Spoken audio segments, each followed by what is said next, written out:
चिल्लाने से कुछ नहीं होता है गौरव जी, समझने से होता है, समझदारी से होता है, जानकारी से होता है। हम मजदूरी करते हैं, पढ़ते लिखते हैं। आपको पता है विद्यार्थी के 5 गुण क्या होते हैं? काक चेष्टा, बको ध्यानं, स्वान निद्रा तथैव च, अल्पाहारी, गृह त्यागी, विद्यार्थी पंचलक्षण। जब ये 5 चीज आप में होगा ना तो आप सीखोगे। यदि 5 चीज नहीं होगा, कौवे की तरह चेष्टा होनी चाहिए, काक चेष्टा, बको ध्यानम, बगुला की तरह ध्यान होना चाहिए, स्वान निद्रा, कुत्ते की तरह जो है नींद होनी चाहिए, अल्पाहारी, कम खाना चाहिए, और गृह त्यागी, घर छोड़ के मतलब पूरा दिन रात जो है बिजनेस मतलब अपने क्षेत्र के जनता के बीच में लगोगे तो उसके बाद समझ पाओगे। यदि ये 5 गुण नहीं होगा तो नहीं सीख पाओगे आप।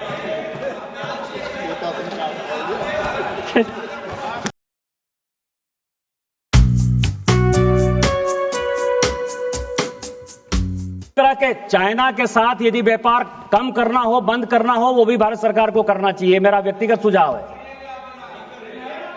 ठीक है ना? और उसके लिए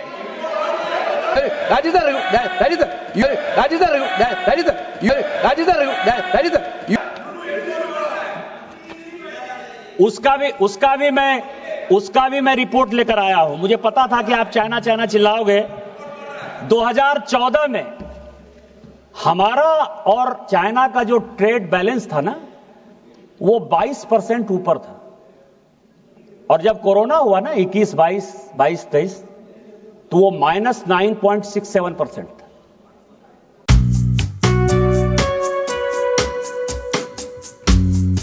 इसके अलावा इस देश में टीबी की बीमारी है, कैंसर की बीमारी है।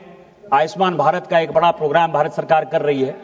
लेकिन आज भी जेनरिक मेडिसिन को बढ़ावा देने के बाद भी भारत में विदेशों से अच्छे मेडिसिन की आयात की आवश्यकता पड़ती है, और गरीबों को उसमें से कितना कम पैसा देना पड़े, नहीं कि बराबर पैसा देना पड़े, उसके लिए भी भारत सरकार ने इस बजट में 36 ऐसे मेडिसिन हैं जो जीवन रक्षक मेडिसिन है, उस पर जो है टैरिफ हमने कम किया है, जिसके कारण कि आपको माननीय प्रधानमंत्री जी को और माननीय वित्त मंत्री जी को बधाई देनी चाहिए।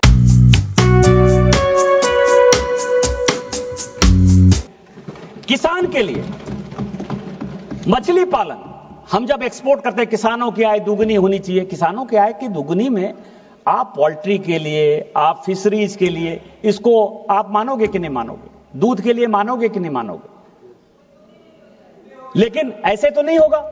तो मछली पालन के लिए जिस इक्विपमेंट की आवश्यकता है, जिन चीजों की आवश्यकता है, जिसमें कि हम वर्ल्ड में जो है नंबर 1 एक्सपोर्टर बन पाए मछली पालन के लिए, उसका भी इस बजट में जो है एक बड़ा जिक्र है कि हमने उसकी टैरिफ ड्यूटी को जो है कम किया है।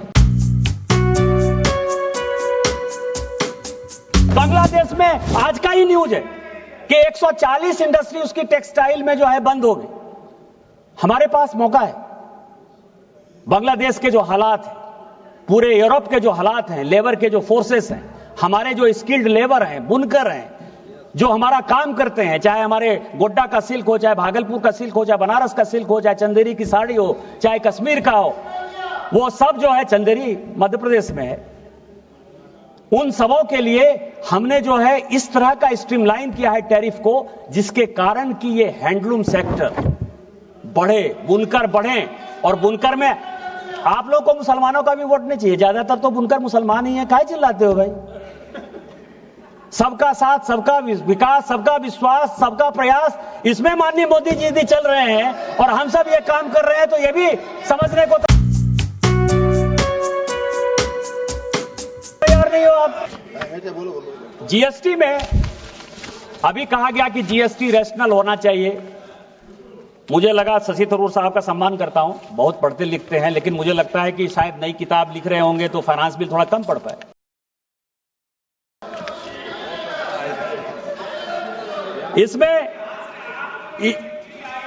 इसमें मैं आपको बताऊं कि पूरे finance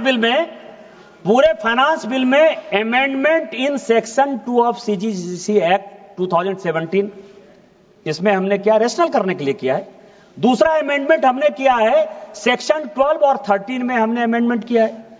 amendment in section 17 of GST act 2017, चूंकि बहुत बड़ा अमेंडमेंट है, इसलिए मुझे लगा कि पूरे हाउस को बता दूं, क्योंकि जीएसटी पर सभी लोग चर्चा करते हुए इसकी बात करेंगे। सेक्शन 20 में हमने अमेंड किया है, सेक्शन 34 में हमने अमेंड किया है, सेक्शन 38 में हमने अमेंड किया है, सेक्शन 39 में हमने अमेंड किया है, सेक्शन 107, 112 में हमने किया है, सेक्शन 122 में किया है, सेक्शन 148 में किया है, सेक्शन शेड्यूल 3 में किया है। इतने अमेंडमेंट करने के बाद भी यदि आपको लगता है कि हम लोगों ने इस पर काम नहीं किया, तो मैं आपको क्या कर सकता हूं। मैं इतना ही आपको कह सकता हूं कि माननीय प्रधानमंत्री जी हमेशा कहते हैं कि जिस दिन से चला हूं मेरी मंजिल पर नजर है, जिस दिन से चला हूं मेरी मंजिल पर नजर है, आंखों ने कभी मील का पत्थर नहीं देखा। इस नए ऐतिहासिक फाइनेंस बिल के लिए मैं इस देश के प्रधानमंत्री माननीय वित्त मंत्री का शुक्रगुजार हूं कि उन्होंने मध्यम वर्ग के लिए, गांव के लिए, गरीब के लिए, किसान के लिए, सबके लिए एक बड़ा प्रयास किया है। और हम 2027 तक इस दुनिया की तीसरी इकोनॉमी और 2034 से लेकर 40 के बीच में नंबर 2 और नंबर 1 की इकोनॉमी बनेंगे। इसी विश्वास और इसी विकास के साथ जय हिंद, जय भारत।